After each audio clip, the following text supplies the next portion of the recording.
BJP ಸಂಸದರ ಬಗ್ಗೆ ಇದೀಗ ಶಾಕಿಂಗ್ ರಿಪೋರ್ಟ್. ನಾ ಕಾವುಂಗಾ ನಾ ಕಾಣೆ ದೂಂಗಾ, ಇದು ಮೋದಿ ಡೈಲಾಗ್.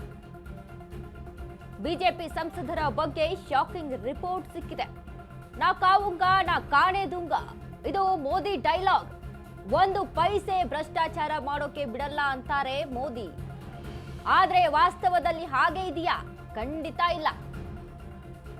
ಎಡಿಆರ್ ಬಯಲು ಮಾಡಿದೆ ಬೆಚ್ಚಿ ಬೀಳಿಸುವ ಅಂಕಿ ಅಂಶವನ್ನ.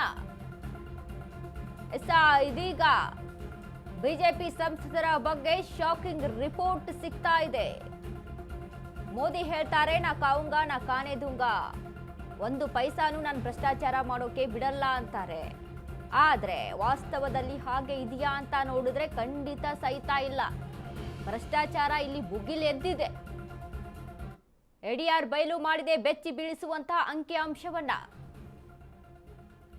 ಇದೀಗ ಬಿಜೆಪಿಯಲ್ಲಿ ಒಂದು ಭ್ರಷ್ಟಾಚಾರದ ಬಿಜೆಪಿ ಸಂಸದರ ಬಗ್ಗೆ ಶಾಕಿಂಗ್ ರಿಪೋರ್ಟ್ ಬಂದಿರುವಂತದ್ದು ಭ್ರಷ್ಟಾಚಾರದ ಕುರಿತಾಗಿ. ಹಾಗಾಗಿ ಹೇಳ್ತಾರೆ ಮೋದಿ ಅವರು ಹೇಳ್ತಾರೆ, ಇಲ್ಲ ನಾನು ಇಡೀ ದೇಶದಲ್ಲಿ ಭ್ರಷ್ಟಾಚಾರ ಮುಕ್ತವಾದಂತಹ ದೇಶವನ್ನ ಮಾಡಬೇಕು, ಹಾಗಾಗಿಯೇ ಆನ್ಲೈನ್ ಮುಖಾಂತರ ಅಲ್ಲಿ ವ್ಯವಸ್ಥೆಗಳಾಗ್ಲಿ, ಅಂದ್ರೆ ಆನ್ಲೈನ್ ಮುಖಾಂತರ ದುಡ್ಡಿನ ಒಂದು ಸಹಿವಾಟು ಆಗ್ಲಿ ಅನ್ನುವಂಥ ಕಾರಣದಿಂದಾಗಿ ಸಾಕಷ್ಟು ರೀತಿಯಾದಂಥ ಒಂದಿಷ್ಟು ನಿಯಮಗಳನ್ನ ಜಾರಿಗೆ ತಗೊಂಡ್ಬಂದ್ರು. ಆದ್ರೆ ಆಂತರಿಕವಾಗಿ ಬಿಜೆಪಿ ವಲಯದಲ್ಲಿ ಆಗ್ತಾ ಇರುವಂತಹ ಭ್ರಷ್ಟಾಚಾರದ ಬಗ್ಗೆ ಏನ್ ಹೇಳ್ತೀರಾ ಮೋದಿ ಸಾಹೇಬ್ರೆ ಅನ್ನುವಂತ ಮಾತು ಇಲ್ಲಿ ವ್ಯಕ್ತವಾಗ್ತಾ ಇದೆ.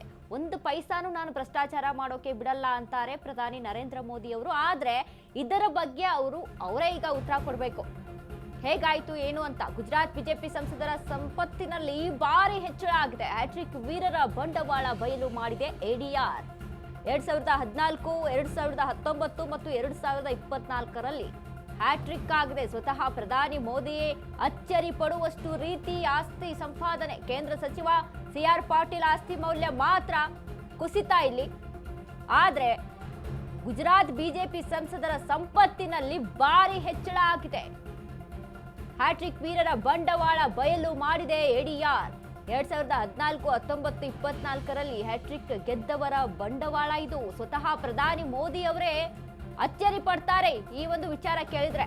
ಕೇಂದ್ರ ಸಚಿವ ಸಿಆರ್ ಪಾಟೀಲ್ ಆಸ್ತಿ ಮೌಲ್ಯ ಮಾತ್ರ ಇಲ್ಲಿ ಕುಸಿತ ಆಗಿದೆ, ಆದ್ರೆ ಮಿಕ್ಕಿದವರ ಆಸ್ತಿ ಏನಾಗಿದೆ, ಎಷ್ಟು ಹೆಚ್ಚಳ ಆಗಿದೆ? ಸಂಸದರ ಸಂಪತ್ತಿನಲ್ಲಿ ಭಾರಿ ಹೆಚ್ಚಳ ಕಂಡಿದೆ. ಹ್ಯಾಟ್ರಿಕ್ ವೀರರ ಬಂಡವಾಳವನ್ನೇ ಬಯಲು ಮಾಡಿದೆ ಎಡಿಆರ್. ಹಾಗಾದ್ರೆ ಬಿಜೆಪಿ ಸಂಸದೆ ಪೊನಂಬೇನ್ ಅವರ ಆಸ್ತಿ,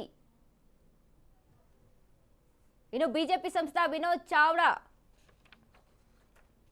ಅವರ ಆಸ್ತಿ ಎಷ್ಟಿದೆ ಅಂತ ನೋಡೋದಾದ್ರೆ ಮೊದಲನೇದಾಗಿ ಬಿಜೆಪಿ ಸಂಸದೆ ಪೊನಂಬೇನ ಅವರ ಆಸ್ತಿ ವಿಚಾರವಾಗಿ ನಾವು ಮಾತನಾಡೋದಾದ್ರೆ 2014ರಲ್ಲಿ 17 ಕೋಟಿ ರೂಪಾಯಿ ಇರುತ್ತೆ. 2024ರಲ್ಲಿ ನಾವು ನೋಡಿದ್ರೆ 147 ಕೋಟಿ ರೂಪಾಯಿಯಲ್ಲಿ ಹೆಚ್ಚಳ, ಅಂದ್ರೆ 130 ಕೋಟಿ ರೂಪಾಯಿ ಆಸ್ತಿ ಹೆಚ್ಚಳ ಆಗಿದೆ. ಇದು ಹೇಗಾಯ್ತು? ಆಸ್ತಿ ಪ್ರಮಾಣದಲ್ಲಿ ಶೇಕಡಾ 747ರಷ್ಟು ಜಂಪ್ ಆಗಿದೆ ಇಲ್ಲಿ ಆಸ್ತಿ.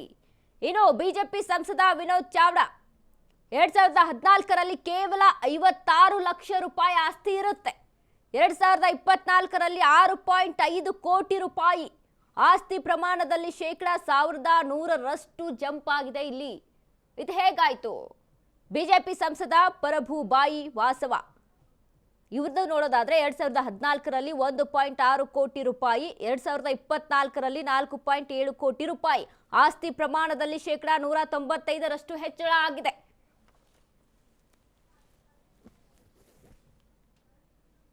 हमारी चोरी किया हुआ पैसा वापस आना चाहिए कि नहीं आना चाहिए? ನಾ ಕಾವುಂಗಾ ನಾ ಕಾಣೆ ದೂಂಗಾ ಅಂತ ಹೇಳೋ ಪ್ರಧಾನಿ ಮೋದಿಯವರ ಡೈಲಾಗು ಇಲ್ಲಿ ವರ್ಕ್ ಆಗಲ್ಲ. ಅಂದ್ರೆ ಭ್ರಷ್ಟಾಚಾರ ಮುಕ್ತ ದೇಶ ಮಾಡ್ತೀನಿ, ಭ್ರಷ್ಟಾಚಾರ ಅನ್ನೋದೇ ಇರಬಾರ್ದು ಅಂತ ಅಂದ್ರೆ ಬಿಜೆಪಿ ಸಂಸದರ ಸ್ಥಿತಿ ಇದು. ಈ ಹಿಂದೆ ಎಷ್ಟಿತ್ತು, 2014ರಲ್ಲಿ ಎಷ್ಟಿತ್ತು, ಈಗ ಎಷ್ಟು ಆಗಿದೆ ಆಸ್ತಿ, ಎಲ್ಲಿಂದ ಎಲ್ಲಿಗೆ ಜಂಪ್ ಆಗಿದೆ? ಇನ್ನು ಬಿಜೆಪಿ ಸಂಸದೆ ಪೊನಂಬೇನ್ ಅವರ ಆಸ್ತಿ ಪ್ರಮಾಣದಲ್ಲಿ ಶೇಕಡಾ 747ರಷ್ಟು ಜಂಪ್ ಆಗಿದೆ ರೀ. ಎಲ್ಲಿಂದ ಎಲ್ಲಿಗೆ? ಬಿಜೆಪಿ ಸಂಸದ ವಿನೋದ್ ಚಾವ್ಡಾ ಅವ್ರದ್ದು ಆಸ್ತಿ ಪ್ರಮಾಣದಲ್ಲಿ ಶೇಕಡಾ 1100ರಷ್ಟು ಜಂಪ್ ಆಗಿದೆ. ಇನ್ನು ಬಿಜೆಪಿ ಸಂಸದ ಪರಭೂಬಾಯಿ ಅವರ ಅವರಲ್ಲಿ ಅದು ಆಸ್ತಿ ಪ್ರಮಾಣದಲ್ಲಿ ಶೇಕಡಾ 195ರಷ್ಟು ಹೆಚ್ಚಳ. ಇದು ಹೇಗಾಯ್ತು?